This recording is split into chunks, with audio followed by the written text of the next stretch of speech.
নমস্কার বন্ধুরা, পুজো ক্লিক্সের আবার একটা নতুন ভিডিও নিয়ে আমি চলে এসেছি। আজকে আমরা আছি খুঁটি পুজোর ভিডিও নিয়ে।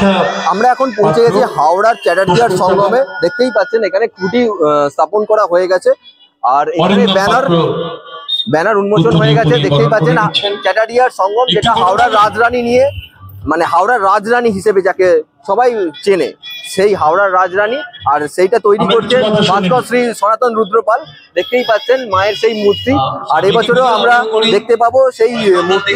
আর এবছরের ৫৬তম বর্ষের চ্যাটার্জিয়ার সঙ্গমের যে মূর্তি, সেটাও কিন্তু করছেন সনাতন রুদ্রপাল। তো আমরা নেবো এইসব কথা, যে পুজোর সম্বন্ধে, ক্লাবের সম্বন্ধে অরিন্দমদার কাছে। এবার অরিন্দমদা পুরো জিনিসটা আমাদেরকে বলবে। ৫৬তম বর্ষে আবারও হাওড়ার রাজধানী করছেন সনাতন রুদ্রপাল, পদ্মশ্রী প্রাপ্ত। তো তোমার দর্শকদের জন্য কি বার্তা থাকবে? দর্শকদের মাত্রা আমি প্রতি বছর যেটা বলি, এবারও বলছি, যে সেটা হচ্ছে যে যখন আপনারা যেমন সে রাস্তার হয় না, বিরিয়ানি খেয়ে মানুষ হাঁপিয়ে যায়, চতুর্দিকে বিরিয়ানি যেমন সেন্টার দেখবেন চতুর্দিকে আছে, সেই সেন্টারে যখন মানুষ খেয়ে হাঁপিয়ে যায়, যখন যেটা ভালো লাগে সবচেয়ে কি বলুন তো, বাড়ির নিজের মায়ের হাতের রান্নাটা। তাই যদি মাকে দেখতে হয় তাহলে আসতে হবে হাওড়ার রাজরানীকে দেখতে। যখন হাঁপিয়ে যাবেন, মনের কোনো কিছু ইচ্ছা থাকবে, মনের কিছু জানাবার ইচ্ছা থাকবে, তাহলে রাজরানীর দরবারে আসতে হবে। এবং এটাও আবার বলছি, এবছরে আমাদের যে প্রতিমা হচ্ছে, বিগত কবছর ধরেই আমাদের সুউচ্চ প্রতিমা হয়, যাবতীয় রেকর্ড এবছরে ভেঙে দেবে আমাদের হাওড়া রাজরানী। কলকাতার অনেক বড় বড় সাবিকি পুজোরও কপালে ভাঁজ ফেলে দেবে চ্যাটার্জিয়ার সঙ্গম। কবে থেকে কাজ শুরু হচ্ছে? প্রতিমা তো আমাদের অনেকদিন আগে থেকে শুরু হয়ে গেছে, অনেক আগে থেকে শুরু হয়ে গেছে। প্যান্ডেলের কাজও আর কিছুদিন আগেই এগিয়ে যাবে। ওই জন্যই আমাদের সাধারণত 15ই আগস্টে যে পুজোটা আরম্ভ হয় বা খুঁটি পুজো হয়, সেটা এবছর এগিয়ে আনা হয়েছে। ওই জন্য আমাদের এত এগিয়ে এবারে খুঁটি পুজো করা হলো। কয়েকদিনের মধ্যেই আরম্ভ হয়ে যাবে আমাদের মানানসই একটা, যে আমাদের প্রতিমার সঙ্গে মানানসই একটি মণ্ডপ তৈরি করা হবে। প্রতিমা কবে আসছে মণ্ডপে? সম্ভবত 13ই সেপ্টেম্বর আমাদের প্রতিমা এখানে মায়ের আগমন ঘটবে, এবং আমাদের মা সাধারণত দ্বাদশীর দিন বিসর্জিত হয়। আর দর্শকরা কবে দেখতে পাবে সেটা? দ্বিতীয়া থেকে আমাদের উদ্বোধন হয়ে যাবে। কেন আমাদের যে পরিমাণ দর্শকের ঢল থাকে, আমি একটু আগে গর্বের সাথে বলছিলাম যে আমাদের হাওড়ায় বিভিন্ন ক্লাব পুজো করে এবং অনেক বড় বড় থিম পুজোও হয়, কিন্তু সেই সব থিম পুজো দেখতে কলকাতার বা অন্য জায়গার মানুষরা আসেন না।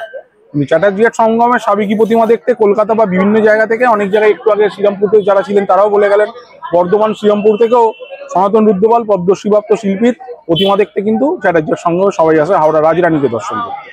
দাদা, হাওড়ার বুকে দাঁড়িয়ে এত বড় হাইটে যে প্রতিমা করাটা তোমার কাছে কতটা চ্যালেঞ্জ? এটা বিশাল চ্যালেঞ্জের। কেন আমি এটা মানে তোমাদের মাধ্যমেই জানাতে চাই, কলকাতার সঙ্গে আমাদের এখানে অনেক কিছু সমস্যা আছে। সমস্যা হচ্ছে মেইনলি হচ্ছে তারের সমস্যা।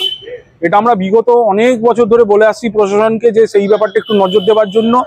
ইলেকট্রিকের তার সাধারণত অনেক জায়গায় উঠে গেছে, কিন্তু বিভিন্ন জায়গায় কেবেল এবং অন্যান্য তারের জন্য আমাদের প্রতিমা নিয়ে আসা এবং নিয়ে যাওয়ার জন্য অনেকটা সমস্যা ক্রিয়েট করে, এবং যার জন্য হয়তো মেবি আমাদের এই প্রথম 56 বছরে হয়তো প্রতিমার নিরঞ্জনের পথ, যেটা হয়তো আমাদের শিবপুর ঘাটে এত বছর হয়ে আসছে, সেই রাস্তা এবারে মনে হয় সম্ভবত চেঞ্জ করা হবে। পুজো ক্লিক্সের দর্শকদের জন্য একটা শুভেচ্ছা। পুজো ক্লিক্স এমন একটা চ্যানেল, যার সঙ্গে আমাদের বা যেমন একটা গ্রুপ, তাদের সঙ্গে আমাদের চ্যাটার্জিয়ার সঙ্গমের সম্পর্ক সুদৃঢ়।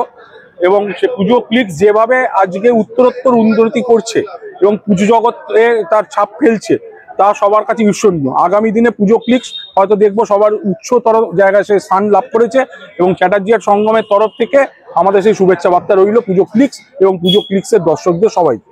অসংখ্য ধন্যবাদ দাদা, তরফ থেকে তোমাকে আগাম সারা শুভেচ্ছা সবাইকে। এবং আমরা চ্যাটার্জিয়ার সঙ্গমের তরফ থেকে সবাইকে আমাদের এই পুজোর সময় আমন্ত্রণ রইল চ্যাটার্জিয়ার সঙ্গমের হাওড়া রাজরানীকে দেখতে এবং দর্শন করতে। অসংখ্য ধন্যবাদ দাদা তোমাকে আমাদের পাশে থাকার জন্য। অসম্ভব তোমরা আমাদের পাশে আছো বলে আমরাও পুজো করতে ভালোবাসি।